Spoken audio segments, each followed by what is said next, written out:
and we were standing at his locker after I think they lost 3 out of 4. I believe it was a Sunday game. It was a day game, and he had a hitless day, and he's 190 something. And there were a lot of questions, what's wrong, and he was very offended. And I talked to him in private about it, and I told him, I said, it's not that we think you're going to hit under 200, but when you do it, it's a big story. You have to understand that we have to ask these questions. But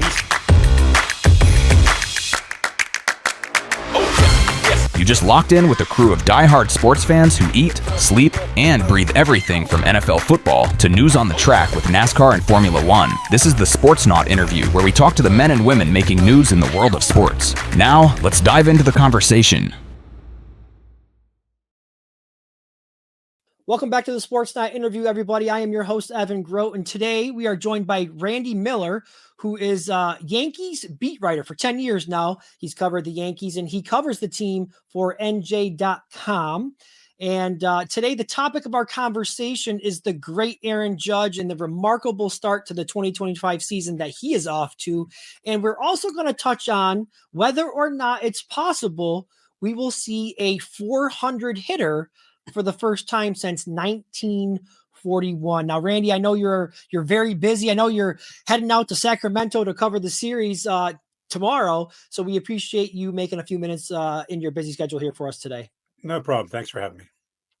You know, I know that you said you covered the team for 10 years. And so I think you have a pretty good feel for not only the type of player that Aaron Judge is, but the type of person he is off the field. So let's just start there. If you could briefly tell us a little bit about what you've gotten to know about Aaron Judge personally as a guy off the field. Yeah, I started covering Aaron. My first year covering the team was 2016, and that was the year that he was called up. And I didn't meet him until he was called up because I started on opening day, not spring training. And I quickly found out that he was different. Jim Thome was different when I covered Jim Thome. Judge, for a superstar player, is probably the most down-to-earth, friendly, genuine, nice guy, and he gets that from his parents. And the year he hit the 62 home runs, when the Yankees went to Oakland, I flew out a day early and went to his hometown, Linden, California. And it's about an hour and a half east of San Francisco, a very small town. Maybe one gas station, a couple mini marts, a bunch of cherry trees, and I met with people that knew Aaron, and I found out he was exactly the same way. I talked to his football coach, his teachers, and Aaron just treats people the right way. For instance, there's one thing the fans may see him do that other people don't do, and it's sometimes when he's out in right field, he'll find a little kid and play catch with a kid, and instead of loosening his arm with the center fielder. And I once said to Aaron, I said, "What makes you do that? I've never seen anyone do that." And he told me that when he was a little kid in Linden, his mom and dad were both teachers. And the dad was the coach for the basketball team at his high school, at Aaron's future high school, Linden High School, for 2 years when Aaron was probably 6, 7, 8 years old, in that range. Dad and mom taught at different schools, I believe, but he was the head basketball coach. And when the basketball team comes out to do their layup drill for games, they charge out of the locker room and they do the tip drill. And they would let Aaron, who was the ball boy, lead the tip drill. And he said to me, I never forgot what it was like to be the little guy, feeling like I was a big guy. So I know how those little kids feel playing catch with me. I've watched him at times where he's signing autographs in spring training. Back when we were a lot at the minor league complex, some kids would come in and they could get very close to him. Instead of just signing autograph and moving on, he would get down on one knee so he was eye to eye. And then he would say to the kid, what do you play ball? What's your position? Oh, wow. Who's your favorite player? And they would say, you are. He'd go, me? Oh, my God. There's so many good players. Thank you. And always send the kid away with an autograph in a moment. And in today's day and age, not everyone's like that. So seeing Aaron doing what he's doing in the pressure of New York, it's truly amazing. And I tell you what, he was very close to leaving. There was a real good chance he was going to the Giants. And based on people that I talked to in San Francisco, and I have ties to ownership, their plan was to sign him, and they screwed it up by not signing other players first. And Carlos Rodon confirmed that what I had was right, that Rodon was telling them, look, you better sign me, bring me back, and you better sign Correa to play shortstop, or you're not going to get him. He didn't think he could win there. He came back to the Yankees, and I'm happy for him, the fans, the Yankees, because that's where he probably should have stayed, because he's one of those guys that I grew up in Pittsburgh. I know you're in Buffalo. I'm a big Penguins fan. I love the fact that Lemieux never left the Penguins. I love the fact that Crosby hasn't left. I hated seeing Yager in a different uniform. I got to know Yager. I was a hockey beat writer for a while, and I covered him when he was with the Flyers and the Devils, and I hate that when star players go somewhere else after leaving a legacy. So it's nice that I think he's going to be a lifetime Yankee. Yeah, absolutely. I agree with you there. And it's good to hear and to see that, Judge hasn't changed. He's the same guy he was as a high school athlete, college, and the money and the fame and success has not changed him. And so that's great to hear. Thank you for that little personal story there about him. Now let's talk about Aaron Judge on the field, because what he's doing this year is crazy. His numbers are off the chart right now. The batting average we all know about, it's being talked about a lot. But it's not just the batting average, right? The home runs, their numbers are there. The OPS, the on base percentage, 50 to 100 points higher than the next best player in all of those categories. And somehow after the 2022 season where he hit the 62 home runs, he had another MVP season last year. He has somehow continued to raise the bar on his level of play at the age of, I believe, 33. So who knows? The sky's the limit for this guy. Now you cover him on a daily basis. Do you think that in today's game that Aaron Judge can hit 400? And the second part of the question is, let's say he carries this 400 average into the end of the month here, maybe into the first week or two of June. When can we officially start the Aaron Judge 400 watch? I don't think you started until the middle of August. Okay. It's fine. I don't think he's going to hit 400. Yeah. I asked Boone about it, Aaron Boone, the Yankees manager, about it last week. And he says, look, it's 400. I'm never going to say Aaron Judge can't do anything, but it's 400. And pitching now is harder with the relievers, the different specialists, than when Tony Gwynn made a run, when George Brett made a run, and a couple others in the last. I think Todd Helton was the last guy to make a run, which I don't know if I'd put an asterisk there, but he played half his home games in Coors Field where it was easier. Judge has gotten better because he just doesn't get complacent. Every year he decides, here's an area where I need to get better. Mm. And what fueled him this last winter was that start where he hit. I remember it was the first weekend of May. We left Baltimore and he was at like 190 something. And we were standing at his locker after, I think they lost 3 out of 4. I believe it was a Sunday game. It was a day game and he had a hitless day. He's 190 something. And there were a lot of questions of what's wrong. And he was very offended. And I talked to him in private about it. And I told him, I said, it's not that we think you're going to hit under 200, but when you do it, it's a big story. You have to understand that we have to ask these questions. Yeah. But he still was fueled and he didn't stop talking about it. And we were in Baltimore, I guess Easter weekend. And he was like, he brought up unsolicited, when you guys were asking me all about hitting under 200, that was big motivation for him. Yeah. Another motivation is that he does not want to be a guy that hits 50 homers and bats 230. Yep. So his idols, the guys that he looked up to and emulated, were Albert Pujols, yep, who would hit 330 with 40 homers. Miggy Cabrera did it a while. So when you watch him take batting practice, and fans don't always get to see it for the Yankee Stadium because they take it before the fans get let in, but it's never a power show like Ichiro when he played. It was just home run. Judge is hitting singles the other way. He really, really works on the craft of hitting. And I'll tell you what, I think he's going to be better next year than he is this year, because next year they're going to have that automated strike zone in. And when that gets in, then Judge gets hurt on bad call strikeouts more than anyone in the game because he's so tall. Yeah. And he's very selective. when he was, the Yankees had 3 first-round picks the year they took him. I think it was the weekend that Judge hurt himself at the wall in Dodger Stadium, which was, I think, 2 years ago. Yeah, it was 2 years ago. And I remember I was doing a long story on the anniversary of his draft. And I told him, I said, I need like 15, 20 minutes. He says, we will do it Sunday morning. He gets hurt Saturday. And then he ended up sneaking out of a back room and says to me, hey, I didn't forget about you. I'm going to come. And he held the team bus going to the airport because he promised me those 20 minutes. But I remember when I was doing the interviews for that story, talking to scouts, talking to the guy, Damon Oppenheimer, who drafted him. They took a third baseman from Notre Dame ahead of him that year in the same draft. And so the Yankees didn't know what they were getting. Oakland took Billy McKinney. Oakland drafted Judge out of high school in the first round. He didn't sign.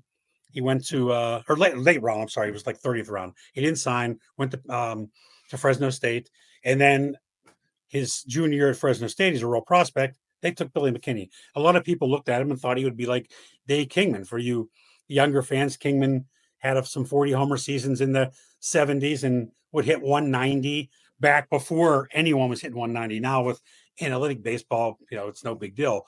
But he was like Joey Gallo back when nobody was Joey Gallo with more home runs. So he worked from the day he was drafted to make himself be a better hitter and not just a home run hitter. And last year, late in the season, I spent probably an hour and a half with his college coach one day talking hitting. And Judge was not that great there. I remember the college coach, who's now retired and fishing every day in Montana with these guys that never heard of Aaron Judge, that he's living out in the mountains. And he was telling me how he would have the team watch these videos of Cabrera, of the Pujols, and make them say, watch these videos, and then say, tell me what you're seeing on this 2-strike pitch. Tell me, and Judge would get it wrong, and it'd make them watch it again. And Judge never forgot, like, studying these videos that the college coach gave him on making him be way more than a slugger. So is he going to get 400? That's probably asking a lot, but can he hit 350 or 360? It wouldn't shock me. 400 is going to be very difficult for anybody in this day and age. But as Boone said, and I'll say the same thing, I don't underestimate Judge for anything. Yeah. And to your point about what we've been talking about, what we're seeing is the evolution of Judge as a hitter, where, again, I think back to the 2017 season, which was his first full season in the majors.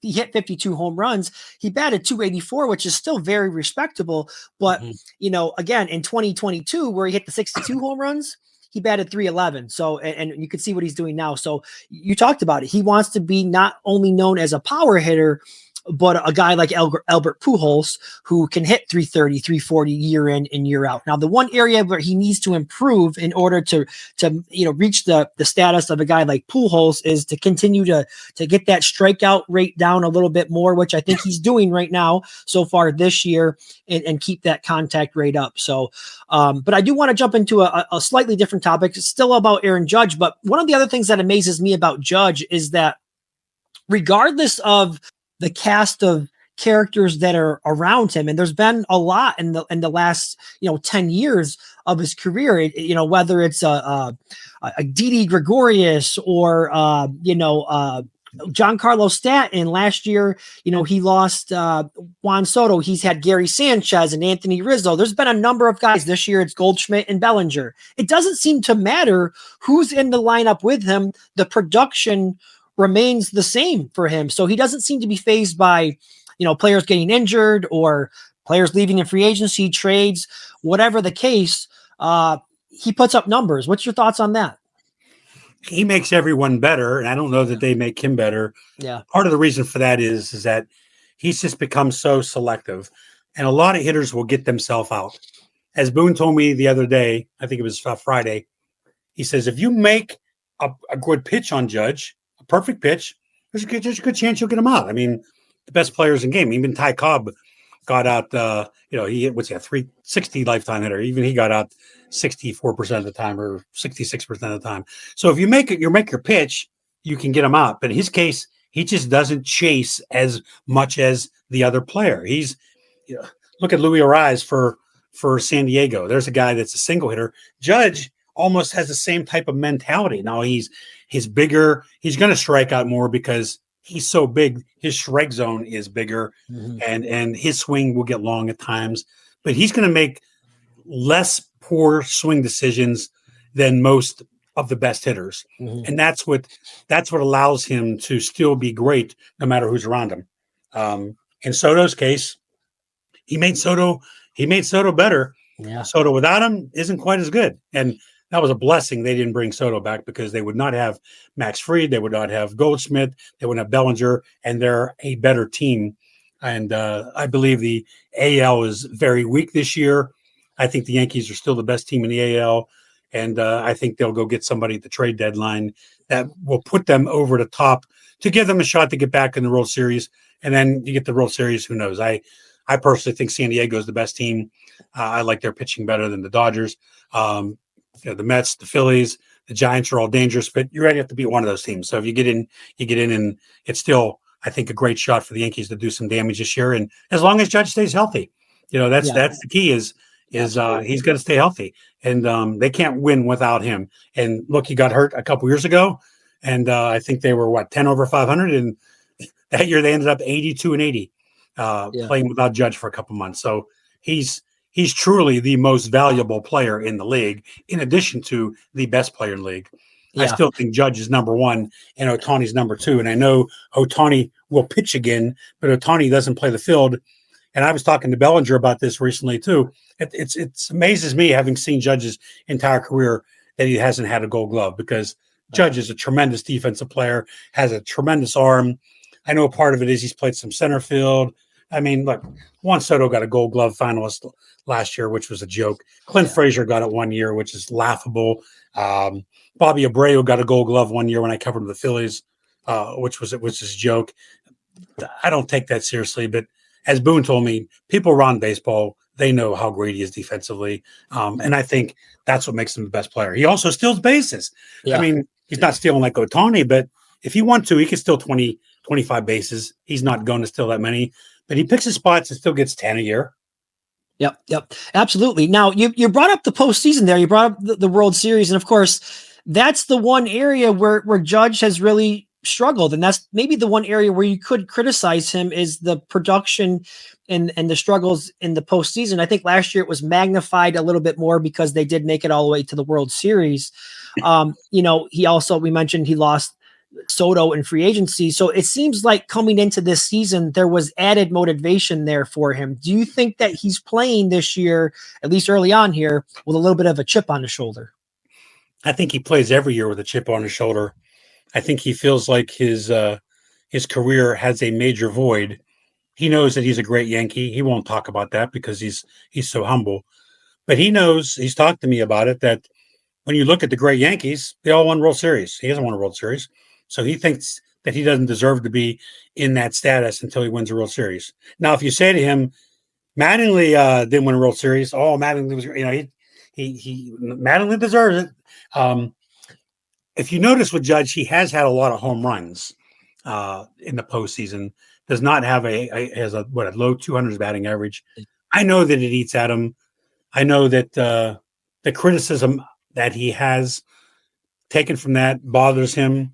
I know that that's his extra motivation, but it's not going to make him do any extra work, because he still wants a World Series more than anything. He won it last year. Getting there, going through it. I remember, I'm from Pittsburgh, and I remember when the Pirates made the playoffs in 90, 91, and 92 under Jim Leyland, after not making it since they won the World Series in 79 under Chuck Tanner. In all 3 years, Bonds was terrible. And when Bonds left, they didn't have a winning season for many years. And they've only had, I think, four winning seasons since then, since 92. But I remember Bonds went to the World Series with the Giants the year the Angels won it. And Bonds had this incredible postseason. And he had been through it a few times. And I just thought, one of these years, he's just too good. And I just can't imagine that Judge keeps all these chances, that he's not going to have a year someday when he gets hot and he has a year where it's like Stanton plus a 450 batting average, 450 batting average. So they had good pitches. You're facing better pitching in the playoffs. The weather's cold. I'm not making excuses for him. It is tougher to hit then. He still has hit for power. I think you give him more at bats in the World Series, and we're going to see a year where he really goes off. Just knowing how great he is, it's inevitable in my mind. Yeah, absolutely. I agree. One of these years, he's going to get it right. Even A-Rod got it right in the 2009 season where he had a phenomenal playoff run there, which helped the Yankees win the World Series. So I think it's coming for Judge, hopefully very, very soon. Randy, I know you got a long flight ahead of you out to Sacramento to cover this weekend's series. We appreciate you giving all your time or so being so generous with your time today. Safe travels out there, and you can follow Randy's work.